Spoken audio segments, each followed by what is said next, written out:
Israel गजा युद्ध के 2 साल बाद आखिरकार शांति बहाल हो गई है। अमेरिका के राष्ट्रपति डोनाल्ड ट्रंप की ऐतिहासिक पहल के चलते हमास 20 इजरायली बंधकों को रिहा करने जा रहा है। तो आइए इस पूरे घटनाक्रम को विस्तार से समझते हैं ताकि आप पूरी कहानी को गहराई से जान सकें। नमस्कार, मैं हूं शिवांगी द्विवेदी आपके साथ। शुरुआत करते हैं और बात करते हैं सबसे पहले इस युद्ध के बारे में। तो 2 साल तक चली इजराइल गजा जंग के बाद वो ऐतिहासिक घड़ी आ गई है जब गोलियों की आवाजें थम गई हैं। तबाही की तस्वीरें धीमे धीमे मिट रही है और उम्मीद है कि जल्द ही यहाँ पर उम्मीद की किरण जगने लगेगी। इसके पीछे बड़ा हाथ है अमेरिका के राष्ट्रपति डोनाल्ड ट्रंप का, जो खुद इस ऐतिहासिक पल के गवाह बनेंगे। इजराइल और गजा युद्ध की सबसे पहले तो आप पृष्ठभूमि समझिए। अक्टूबर 2023 में गजा की सीमा पर हमास ने अचानक ही हमला किया, जिसमें बड़ी संख्या में लोग मारे गए और कई इजरायली नागरिकों को बंधक बना लिया गया। इजराइल की ओर से तुरंत जवाबी कार्रवाई हुई और जंग तेज हो गई, जिसमें दोनों ही तरफ से मासूम नागरिकों को जान माल का नुकसान भुगतना पड़ा। अब इस दौरान दुनिया के कई देश बार बार अपील करते रहे, लेकिन लड़ाई रुकने का नाम नहीं ले रही थी। ऐसे में मध्यस्थता और इसकी अमेरिका की भूमिका समझिए, कैसे इसके रुकने की ओर कदम बढ़ने लगे हैं। शांति लाने के लिए कई कोशिशें की गई और कई कोशिशों के बाद अगस्त 2025 में अमेरिका के राष्ट्रपति डोनाल्ड ट्रंप एक नई पहल लेकर सामने आए। ट्रंप ने इजराइल, मिस्र और अन्य देशों के साथ लगातार चर्चा की, डायरेक्ट बातचीत की पहल की। ट्रंप की मिडिल ईस्ट यात्रा के दौरान उन्होंने मिस्र के राष्ट्रपति अब्देल फतह अल सीसी के साथ में गजा शांति शिखर सम्मेलन की सह मेजबानी भी की। बातचीत के अनेक राउंड्स के बाद आखिरकार युद्ध विराम की घोषणा हुई। इस पूरे शांति समझौते के देखिए अहम बिंदु आप समझिए। सबसे महत्वपूर्ण क्या शर्त थी, क्या शर्तें रखी गई थी, इसमें इंपॉर्टेंट फैक्टर्स क्या थे, ये समझिए।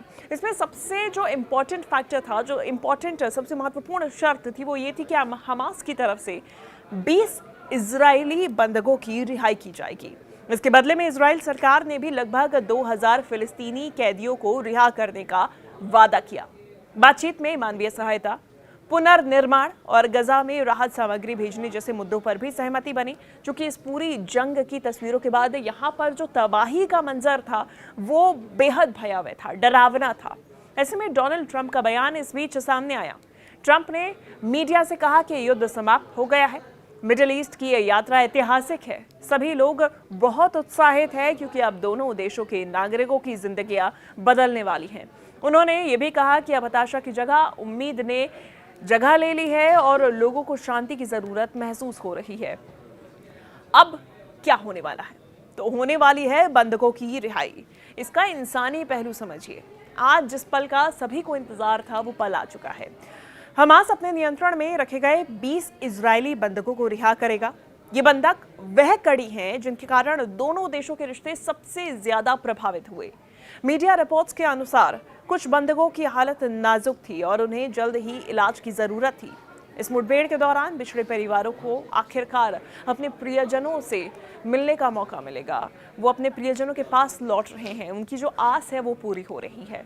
इजराइल का जवाब इस बीच क्या आया ये भी सुनिए। देखिए, कैदियों की रिहाई किस तरीके से की जाएगी। युद्ध विराम के बाद हमास बंधकों को छोड़ देगा तो इजराइल भी अपनी जेलों में बंद लगभग 2000 फिलिस्तीनी कैदियों को रिहा करेगा। इससे दोनों समुदायों के बीच में संबंध बेहतर होने की उम्मीद है। अब इसमें ध्यान देने वाली बात यह भी है कि ऐसा बड़े स्तर पर पहली बार हो रहा है जब इतने कैदियों की अदला बदली हो रही है। कम से कम नहीं तो 2000 से ज्यादा कैदियों की अदला बदली की जाएगी। इजरायली प्रधानमंत्री बेंजामिन नेतन्याहू की प्रतिक्रिया भी सुन लीजिए आप। पीएम नेतन्याहू ने इस ऐतिहासिक समझौते का स्वागत करते हुए कहा है कि एक बड़ी जीत मिली है। दुनिया ने देखा कि हम अपने नागरिकों को वापस लाने के लिए कुछ भी कर सकते हैं। जनता के बीच एक भावनात्मक माहौल बन गया है क्योंकि कई परिवार हैं जो कि सालों बाद अपने घर लौटेंगे, अपनों को देखेंगे, उनसे मुलाकात करेंगे। मिस्र और अन्य देशों की इसमें भूमिका भी बेहद महत्वपूर्ण है। देखिए, मिस्र ने इस डील में मध्यस्थता निभाई, संवाद का मंच तैयार किया और मानवीय आधार पर राहत भेजने के लिए रास्ता आसान कर दिया। कई अन्य देश जैसे कि कतर, तुर्की और फ्रांस ने भी दोनों पक्षों से मानवाधिकारों के संरक्षण की अपील की। संवाद स्थापित करने की कोशिश की। शांति सम्मेलन में विश्व के कई प्रतिनिधि मौजूद रहे, जिससे साफ है कि ये केवल इजराइल और गजा की नहीं बल्कि पूरी दुनिया की उम्मीदों की जीत है, जो कि अब फाइनली देखने को मिल रही है। भविष्य में लेकिन चुनौतियां अब इससे कम ये नहीं है, क्योंकि विशेषज्ञों का कहना है कि युद्ध समाप्त हुआ है जरूर, लेकिन दोनों पक्षों में बरसों से पैदा हुआ अविश्वास एक झटके में नहीं मिट सकता है। अब चुनौती है कि भविष्य में विवाद ना दोहराया जाए, नफरत ना फैले और समझौते को मजबूती मिले। इसके लिए इंटरनेशनल बॉडीज यानी कि जो तमाम संगठन हैं, एनजीओस और दोनों देशों की सरकारों को मिलकर कई स्तर पर काम करना पड़ेगा, जिससे जो ये स्थिति पिछले 2 साल से देखी जा रही थी वो एक बार फिर ना दोहराई जाए। इसमें मानवीय सहायता और पुनः निर्माण की जो बात सामने आई है, जो इन दोनों देशों के बीच में युद्ध के बाद में 2 साल तक चलता आया युद्ध है, इसमें जो नुकसान हुआ उसमें शांति में और क्या कुछ समझौते हुए हैं, ये समझिए।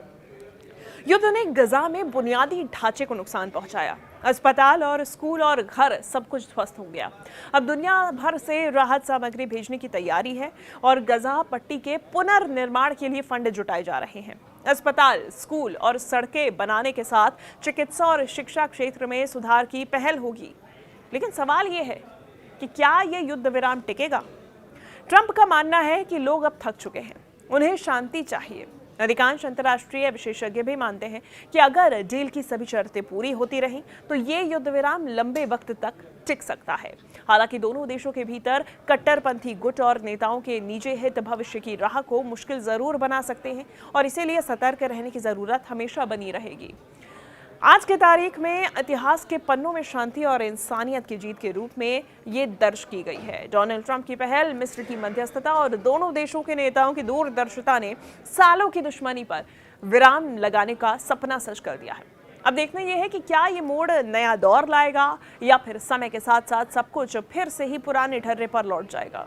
फिलहाल इंसानियत की जीत के इस पल को सबको संजोकर आगे बढ़ना है, ताकि दुनिया में और कहीं पर जंग ना हो, सिर्फ शांति ही बनी रहे।